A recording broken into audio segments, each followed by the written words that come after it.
Hello friends, ಅಸ್ಸಲಾಮ್ ಅಲೈಕುಮ್, ನಮಸ್ಕಾರ. ಹೇಗಿದ್ದೀರಾ ಎಲ್ಲರೂ? Welcome back to sin free kitchen. ನಾನಿವತ್ತು ಎಲ್ಲರಿಗೂ ಇಷ್ಟವಾಗುವಂತಹ ಮನೆಯಲ್ಲೇ ಮಾಡಬಹುದಾದಂತಹ ಶವರ್ಮಾ ರೆಸಿಪಿಯನ್ನು ನಿಮ್ಮೊಂದಿಗೆ ಶೇರ್ ಮಾಡ್ತಿದ್ದೀನಿ.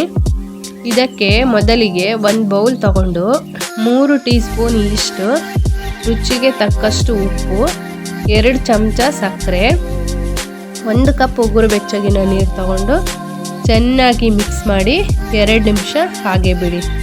2 ನಿಮಿಷದ ನಂತರ ಮಿಕ್ಸ್ ಮಾಡಿಟ್ಟ ನೀರಿಗೆ 2 ಕಪ್ ಮೈದಾ ಹಿಟ್ಟು ಹಾಕಿ ಚೆನ್ನಾಗಿ ಕಲಿಸ್ಕೊಳ್ಳಿ.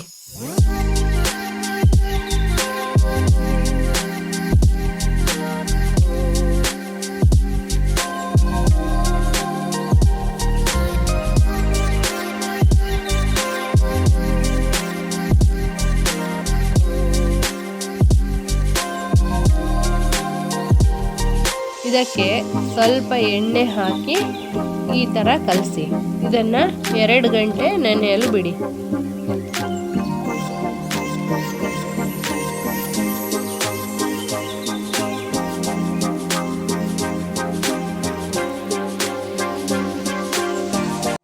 ಈಗ ನಾವು ಶವರ್ಮಕ್ಕೆ ಮಯೋನೀಸ್ ರೆಡಿ ಮಾಡೋಣ.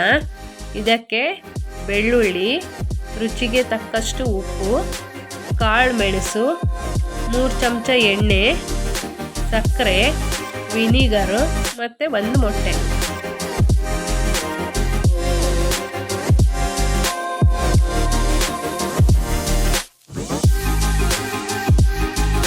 ಮಿಕ್ಸಿ ಜಾರಿಗೆ 1 ಮೊಟ್ಟೆ, ಸ್ವಲ್ಪ ಉಪ್ಪು, 8-9 ಕಾಳು ಮೆಣಸು, 5 ಬೆಳ್ಳುಳ್ಳಿ ಎಸ್ಲು, ಸ್ವಲ್ಪ ಸಕ್ಕರೆ, 1 ಚಮಚ ವಿನಿಗರು ಮತ್ತು 2 ಚಮಚ ಎಣ್ಣೆ ಹಾಕಿ ಮಿಕ್ಸಿಲಿ ರುಬ್ಕೊಳ್ಳಿ.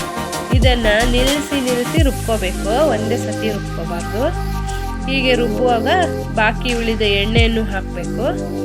ಹೀಗೆ ಮಾಡಿದಾಗ ಮಯೋನೀಸ್ ರೆಡಿ ಆಗುತ್ತೆ. ಇದನ್ನು ಒಂದು ಬೌಲ್ಗೆ ತೆಗೆದಿಡಿ.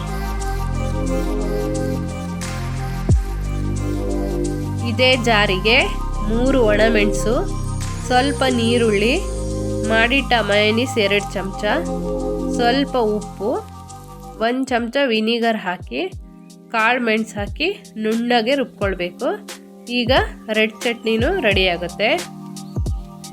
ಒಂದು ಬೌಲ್ಗೆ 1 ಚಮಚ ಶುಂಠಿ ಬೆಳ್ಳುಳ್ಳಿ ಪೇಸ್ಟ್, ಗರಂ ಮಸಾಲ, ಅರಿಶಿಣ, 1 ಚಮಚ ಧನಿಯಾ ಪುಡಿ, 1 ಚಮಚ ಅಚ್ಚ ಖಾರದ ಪುಡಿ, ಕಾಳು ಮೆಣಸು ಪುಡಿ, ಉಪ್ಪು, 1 ಚಮಚ ಮೊಸರು, ಚಿಕನ್ ಪೀಸ್ ಹಾಕಿ ಚೆನ್ನಾಗಿ ಮಿಕ್ಸ್ ಮಾಡಬೇಕು.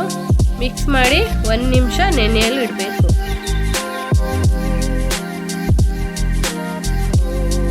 ನಂತರ ಒಂದು ಪ್ಯಾನಿಗೆ 1 ಚಮಚ ಎಣ್ಣೆ ಹಾಕಿ ಚಿಕನ್ ಪೀಸ್ ಹಾಕಿ ಚೆನ್ನಾಗಿ ಫ್ರೈ ಆಗಲು ಬಿಡಬೇಕು.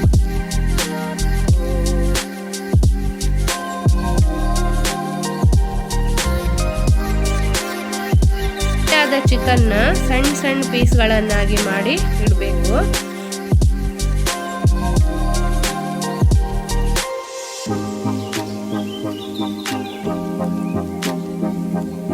ಈಗ ನೆನೆದ ಹಿಟ್ಟನ್ನು ಚೆನ್ನಾಗಿ ನಾದ್ಕೊಂಡು ಉಂಡೆ ಮಾಡಿ ಇಡಬೇಕು.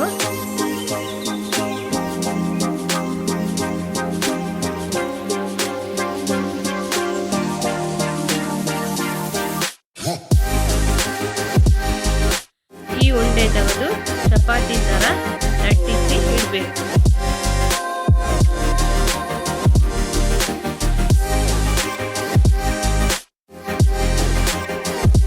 ಈಗ ಲಟ್ಟಿಸಿದ ಚಪಾತಿನ 2 ಕಡೆ ಚೆನ್ನಾಗಿ ಬೇಯಿಸ್ಕೋಬೇಕು.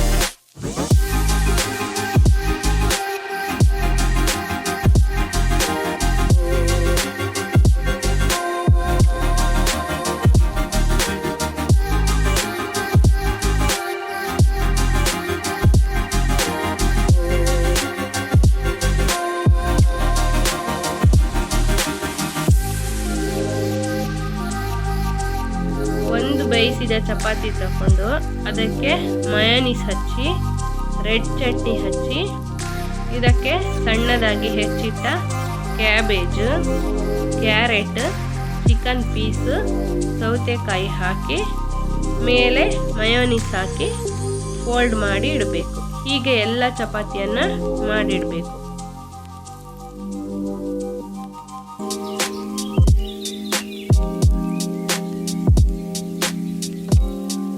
ಈಗ ರುಚಿ ರುಚಿಯಾದ shawarma ರೆಡಿಯಾಗುತ್ತದೆ.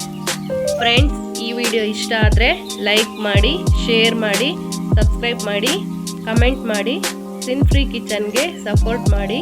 See you all next video. Bye bye.